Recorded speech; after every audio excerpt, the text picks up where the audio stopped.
What's up, guys, and welcome to the Blues and Stripes. So, going to keep this pretty short because, to be perfectly honest, I missed most of the first half. Unfortunately, whatever I'm dealing with, this stupid coughing fit is just not going away, no matter what I try. And so I woke up at 3:30 this morning coughing up a lung, which means I slept through my alarm, missed 30 minutes of the first half, started to watch it from the beginning just to see if I could catch up. And then after they scored the first goal, I said, screw it, hit live, and then saw us 2-0 and said, yeah, we're just going to watch from here, and I'll make assumptions based on what I'm seeing for the end of this half. So first of all, talking about the goals, because that is something I did see because of highlights, and it comes from two issues that I've talked about before that is clearly not being worked on in the training ground.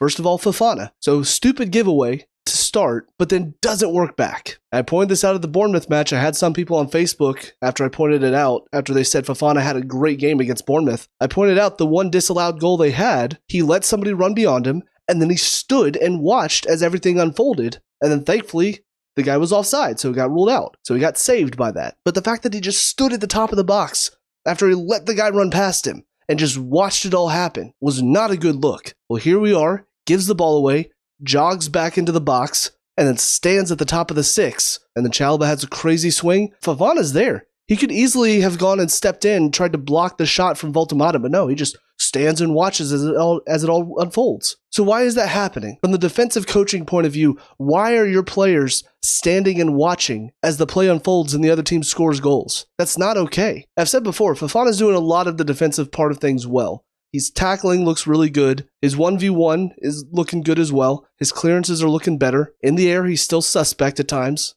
but he's looking a little bit better there. But the two issues that keep causing us problems are he stands and watches sometimes, and he lets players run beyond him without even challenging. And guess what the second goal comes from? He lets Voltamata run beyond him without challenging him. An easy tap in. So his two biggest problems that has caused issues for us before are not being worked on. Marino's goal. I don't remember the name of the guy for Atalanta, but it hit that goal 2 times. He's just let a player run beyond him. Free header. Voltamata runs beyond him. Free goal. No challenge whatsoever. So why is that not being worked on? I don't understand it.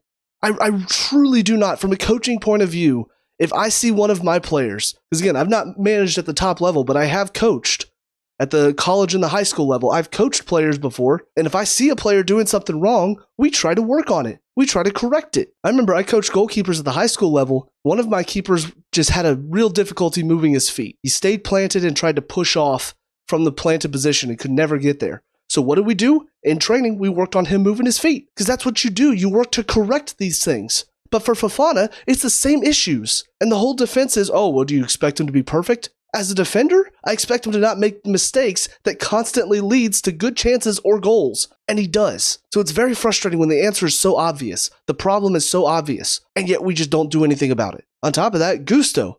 Once again, guy comes in from behind him. Gordon for the first goal.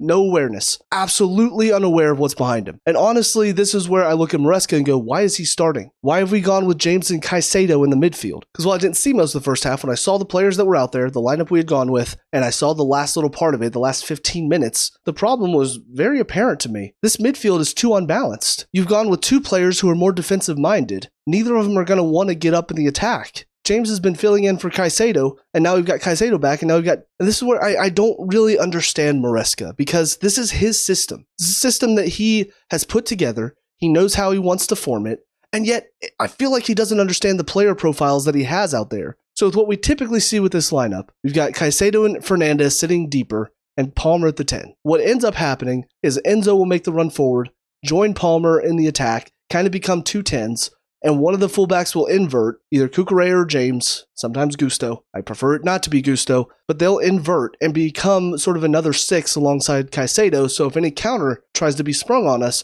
they're both there to break it up. That's typically how it works. Sometimes there are variations. Occasionally we'll see Cucurella bomb past Fernandez and become the 8 that turns into a 10 and does some box crashing runs. So it does change from time to time. And I think from what I saw today, it was basically trying to recreate what we saw against Everton, where Gusto was the inverted fullback getting up into the 8 position. Here's the problem. He's not an 8. He did well in the Everton match. That was one game. Every other time he's made those runs up and gotten more involved in the attack, he's not been effective in those positions. So it almost feels like Maresca will use one game to justify his decisions. It was Tosin The Burnley match. Oh, it was good there, so surely he's turned it around. No, he hasn't. And yet he'll still play because of the one Burnley match. Badia's Shield, the Liverpool match. Great performance. He's been awful since then, but he'll still play. But Gusto's a great example. He played well against Everton, doing the inverted into an 8, but that was one match.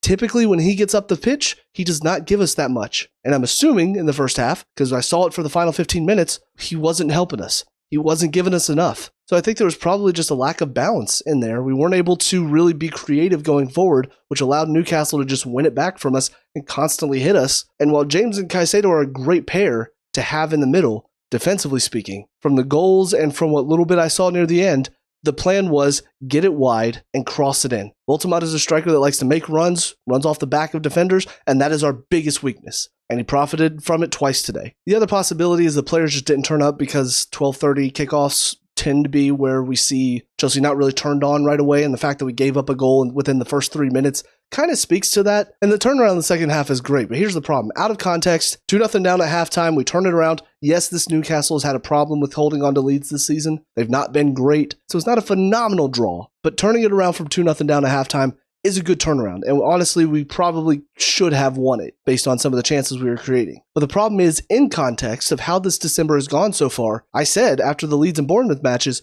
the rest of these need to be wins.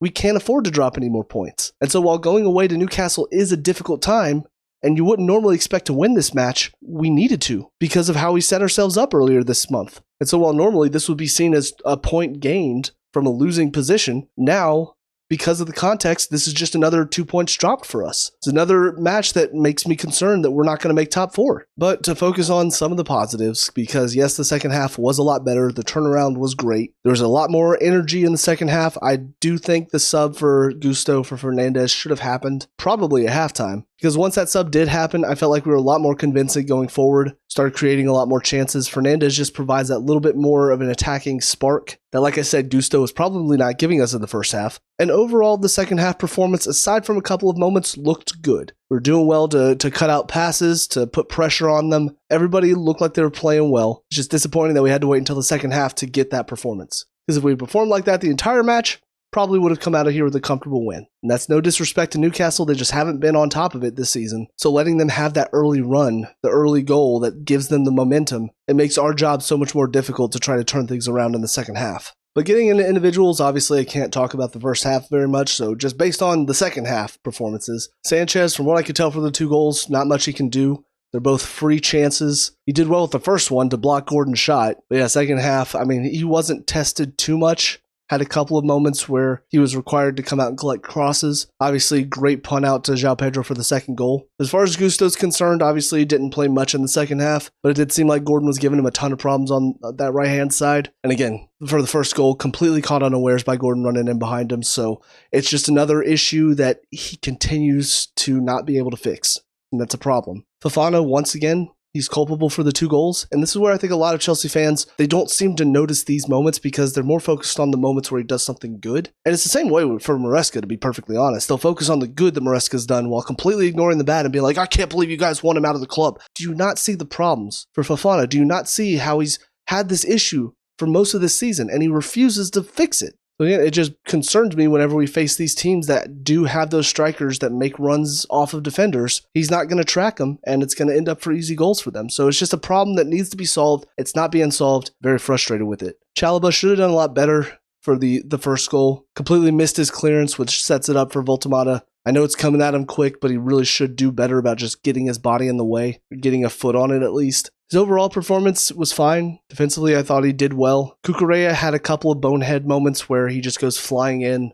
Kind of that naive defending that I've had problems with him in the past. And all it takes is Murphy just doing a little shoulder feint and he's in behind him. While he does make up the ground really well, it still is concerning that that's still in his game from time to time because he's had a couple of those in the past few matches. So I wouldn't say he had a bad match. It's just those few moments remind me of the old Cucurella that I used to have a lot of problems with. James and Caicedo in the midfield I thought played well. Again, they seem like they were doing the defensive side of things really well. I just think unfortunately Newcastle saw that as a problem today, so they kind of bypassed him by going around him. But obviously James, great free kick today, and Caicedo looked a lot better than he did against Cardiff, so hopefully that means we've got Caicedo back to where he was before. But for James, I really do think we need to go back to using him as a right back that can invert. I think that's fine for him. but starting him in the midfield, I think that only works on certain occasions, like I've said before, so I don't think this is a permanent thing that he needs to be a midfielder from now on. But unfortunately, I think Maresca wants to use him there. But I think we saw whenever he moved back to right back in the second half,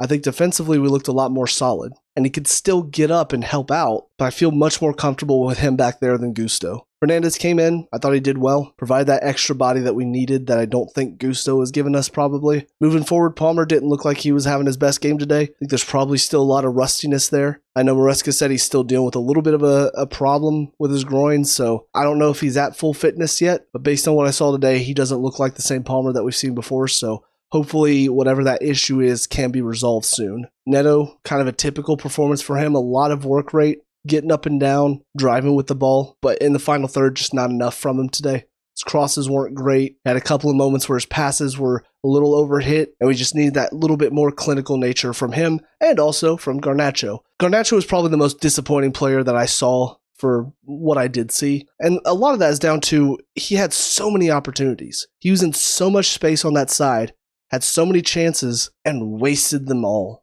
The only good moment that I saw from him in this match was a moment whenever Alenga's charging down the field.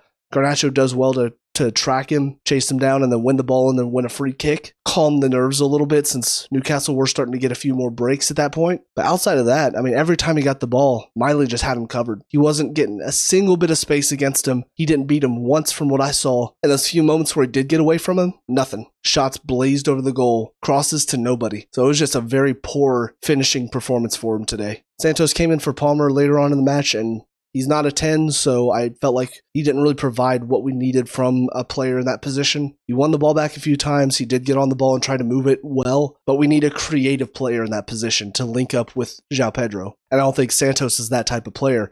This is where I think Buonanotte needs to be utilized more because he's the only other 10 that we have at the club right now, outside of maybe Estevao, but he's not fit right now. But João Pedro, I thought looked good in the second half. Obviously, he probably didn't provide much in the first half, but the second half performance is what we can expect from him. Whenever you've got the proper help in behind him, the way he connects with people, especially after he got the goal too, he had so much more confidence. And I think we started to see a little bit more of what we can expect out of him. The hold-up play, linking up with the players around him, sliding it out wide to Neto, quick little 1-2 with Fernandez or with Palmer. That's what he can do so well. But I don't think we've seen this setup enough this season to allow him to thrive in this system. So again, I do lay a lot of the blame on Maresca. I don't think Maresca's utilized him well. I think it's dropped his confidence as a result. And so I don't think we've seen the best of João Pedro since the Club World Cup. So like I said, out of context, this feels like a point gained, feels like a great turnaround in the second half, really bolsters the emotions of, yeah, we can do it. We can turn it around when things look bad. But in context,